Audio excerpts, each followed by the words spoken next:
I am going to talk about novel interactive face matching. And I'm going to talk about how that face matching procedure improves from normal and superficial.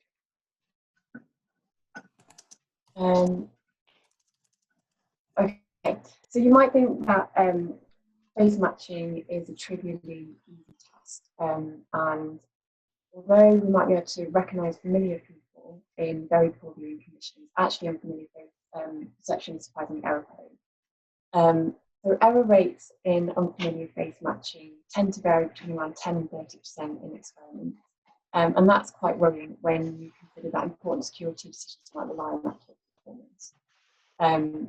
And even more worrying is that even passport officers commit relatively frequent errors. So we were interested in thinking about ways of potentially improving performance. But in order to tackle this question, it's important for us to think about why unfamiliar face matching might be difficult. Well, one of the reasons is that the same person can look very different across different instances. So if you don't know somebody, it can be tricky to decide whether the images look different because they capture two different people or because they capture good in-person variability. So if the face is familiar, you've got knowledge about how the face might vary across lighting. And that means it's easy for me to see that both these images are my brother, but it might be more difficult for you. So exposure to variation is crucial. Menon et al. Asked participants to match either high or low variability face pairs for a probe, and they found that accuracy was higher for the high variability. So this suggests that people are able to extrapolate information across images to build representations. Specifically, faces might look different across different viewpoints, and we know that differences in viewpoint from study to test can undermine recognition accuracy. But it might be possible to harness this orientation information to help them. Esse barulho aí é mais normal. Eu vi que a Vanessa mandou ali no grupo para tentar em contato com a Gabi. Acho que é o melhor mesmo, né? Mas já que tu enviou para o comitê de ética, ok, né, a pergunta. Mas se é uma coleta online com população em geral, tu não precisa de nenhum tipo de... Hello? Sorry, can everyone still hear me? Yeah.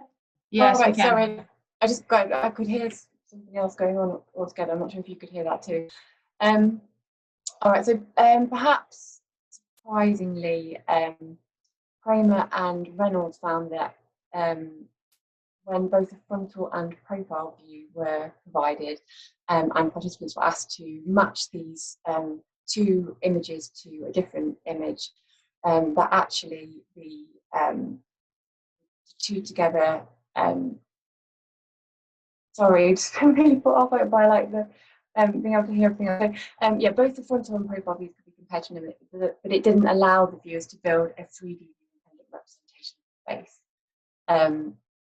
So we're wondering whether perhaps the face moving from side to side, if we show the fluid movement, this might help people to build a 3D independent representation. So that's one of the things that we looked at in the study.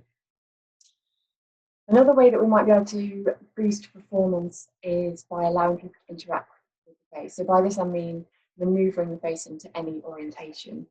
And that would mean that the face could be in the same position as the pet image, so it would reduce in-person variability. And it should also confer some of the benefits of familiar face processing. And also by enabling the participant to be less passive, this might support. We know that there's a wide range of individual differences in unfamiliar face recognition perception. And at one extreme, we have super recognizers. So these are people who are more accurate at a range of face perception tasks, including face matching. But what might they be doing differently when they look at a face? Well, there's limited evidence that they might rely more on holistic information. Alternatively, it might be that they are better at structural encoding, which helps them to build a view-independent representation.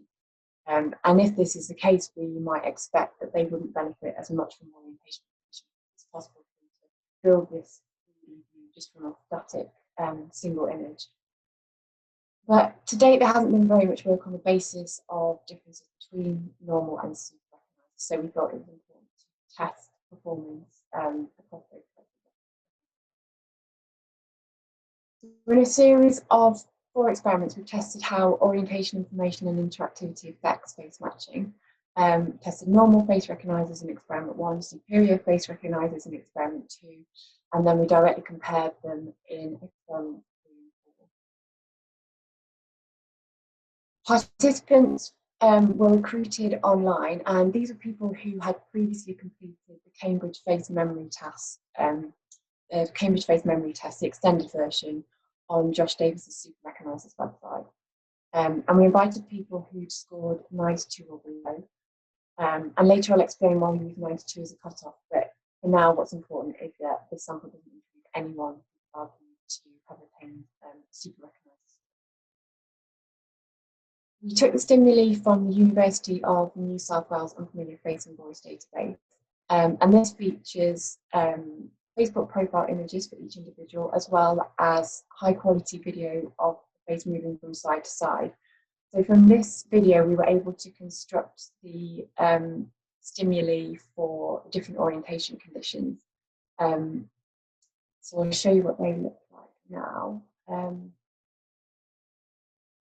So each participant completed 94 trials.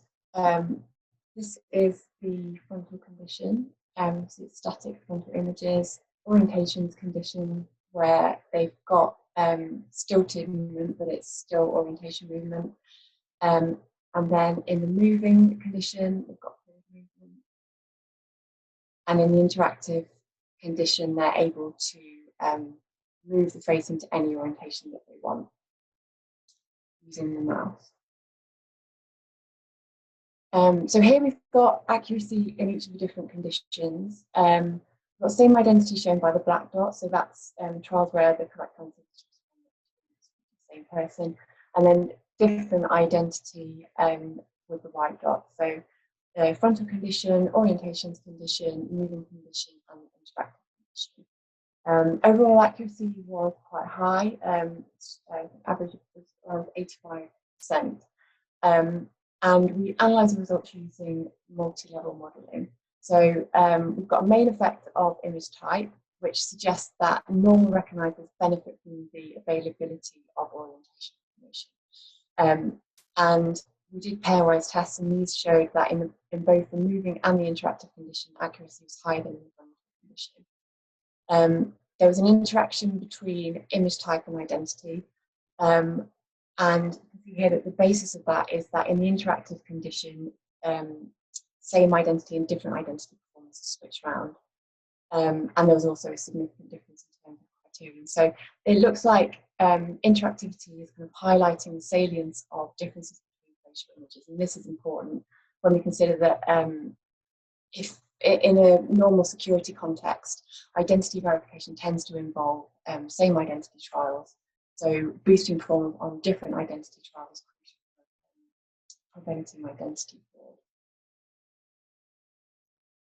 So experiment 2 was exactly the same as experiment 1, but this time we're testing superior face recognisers, people who have done particularly well at the Cambridge Face Memory Test. And we invited people who'd scored more than 93. Now, obviously, there's some debate in the literature about what cutoff there should be for super recognition. Anna Bobach and colleagues recommend using 95, but other people have found that there's no difference between people who score 93 or 94 compared to 95. So we've used a cutoff of 93. But because of this, we are referring to the sample of superior recognisers rather than super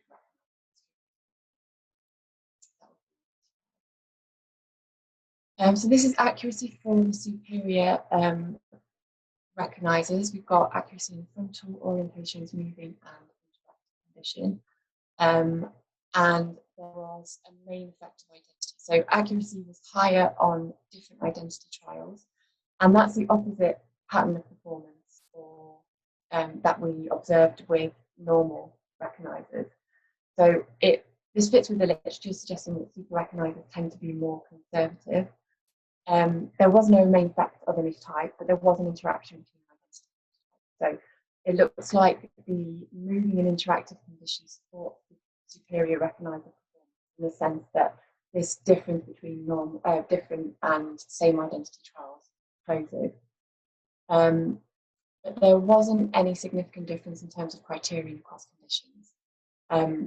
But it's important to say that there are a few issues with this data, things that we have dealt with in experiments.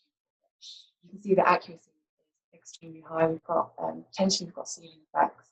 Also, the sample isn't as big for experiment 2 as it was for experiment 1, so maybe some issues with power, and also there were a few participants in the interactive condition that had to be rejected, excluded because they hadn't actually interacted with the image. So I'll explain how we dealt with these issues in experiments 3 and 4, but for now let's just have a look at some conclusions based on experiment 1 and 2. So it seems like the interactive procedure has potential to shift patterns of performance, and most importantly, it looks like the interactive procedure encourages normal recognizers to behave in a similar way to superior recognizers, so it makes them both more accurate and more conservative. But because we've got possible ceiling effects or some issues relating to power, it's not quite as clear what's happening with superior recognizers. So in experiment 3, we directly compared normal and superior face recognizers. We've got a larger sample of superior recognizers, and now we're comparing performance across frontal and interactive conditions, because really these are the conditions of interest. So apologies for the figure, but the software that I normally use to do figures, signal plot, I can't access from home. Now I've just got Excel figures. But we've got a main effective recognizer. So as expected, the superior recognizers outperform the normal recognizers. There's a main effective image type, so overall the interactive condition is more accurate than the frontal condition. So superior recognizers do benefit from interactivity. The signal detection analysis suggests that the three-way interaction is a product of change in bias. So this is consistent with experiment 1, which showed that normal recognizers are more likely to respond to different. Again, as with experiment 1 and 2, we've got possible ceiling effects. So it's feasible that these are mapping the magnitude of the interactivity effect. So to deal with this, in experiment 4, we've made the task more difficult. We've pixelated one of the images, and that also has the benefit that it means testing conditions better reflect potential challenges in forensic contexts. So when the police are using CCTV images, for example, to try and identify suspects. Again, we're comparing normal and superior recognizers, and we pixelated the ambient image. So before pixelating, there's a horizontal resolution of 300 pixels. After pixelating, and you can see here the overall accuracy was lower than in previous experiments. So now we have avoided ceiling effects, and we've shown again that superior recognizers are more accurate. They're also more conservative, and accuracy is overall higher in the interactive conditions. So additional evidence that the interactive procedure is boosting performance of both types of recognizers. In this experiment, there is an overall advantage of different identity performance, which is different from what we've observed with normal recognizers who tended to be more accurate on same identity trials. And this is probably because by pixelating one image, we've magnified the apparent differences between images. So it makes different identity trials more difficult. But interactivity seems to mitigate this effect, so it's supporting performance in the same identity trials for both normals and superiors. Okay, so I haven't got much more time to present. I need to leave some time for discussion. So I thought one way of doing this would be, instead of me kind of running through the conclusions, explaining what I think the results mean, one way would be to kind of offer the data to the floor and see what you think. So here I've presented the data from experiment 3 and 4 because these are conditions of interest where we've got this normal versus superior comparison and the frontal versus interactive comparison. And I've just written some questions to try and guide the discussion, but obviously this can take any form that you want, and yeah, you might have questions. I can see. Do I need to? What do I need to do now? Do I need to give control back to someone else, or? No. So if anybody wants to answer any of your questions, Harriet, and want to discuss with you, I can see a few people are clapping and raising their hands, so I can unmute them and ask them to talk to you first. Yeah. I think so you might actually be able to unmute yourselves, but I'm not sure. So I can see Mary, I'm going to ask you to unmute because I can see you waving at me. Oh, I'm just clapping for the end of the talk. Oh, wonderful. Right. Okay, no problem at all. So just, of course, to say well done, Harriet. Yes. And also, just first and foremost, before we move anywhere further, I just want to say I'm terribly sorry for the interruption, and thank you so much for keep going so well. No, I am really, really sorry about that. I didn't know if everyone would think I'd gone mad or something. I'm glad you could all hear it. No, we could. I wasn't entirely sure what was happening myself, so I'm terribly sorry about that, and thank you so much for continuing so professionally. Right. I can see Anna. Have you unmuted yourself? You'd raised your hand to talk. Yeah, I have. Thank you. Can you hear me? Yeah. Yeah. Oh, hi, Harriet. Thanks. Really Hi. enjoyed your talk. So I was thinking about the implications and the interactive procedure in itself, and I'm sorry if I missed a bit of your talk, but Zoom kicked me out, unfortunately.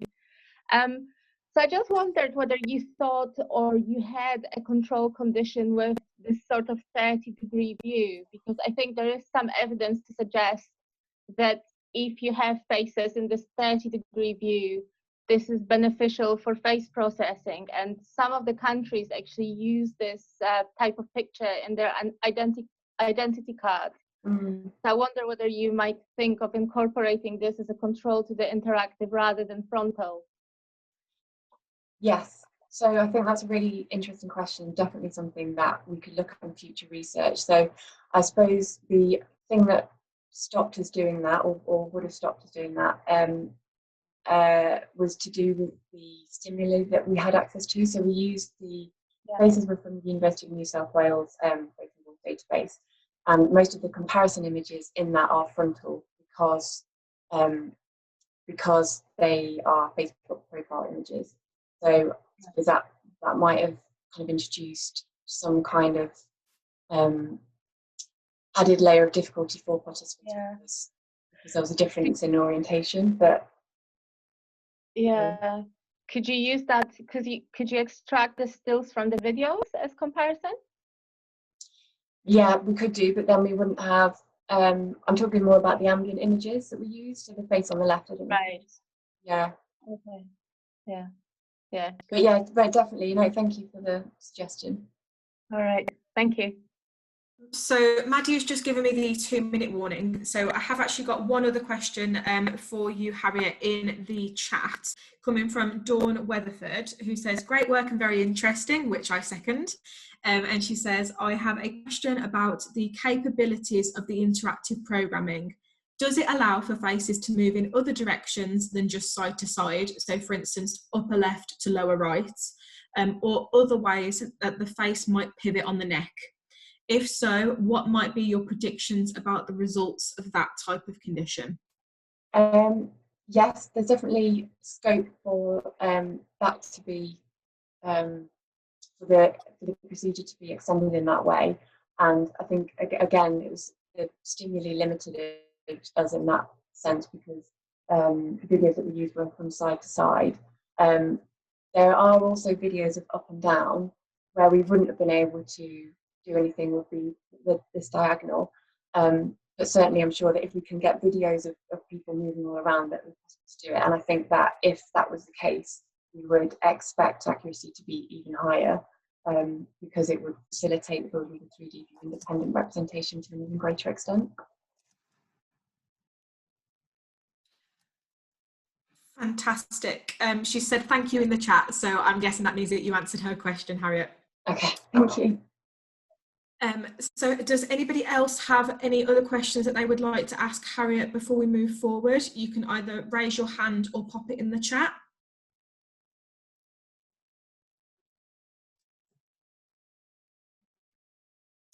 Just giving a couple more seconds in case anybody's typing.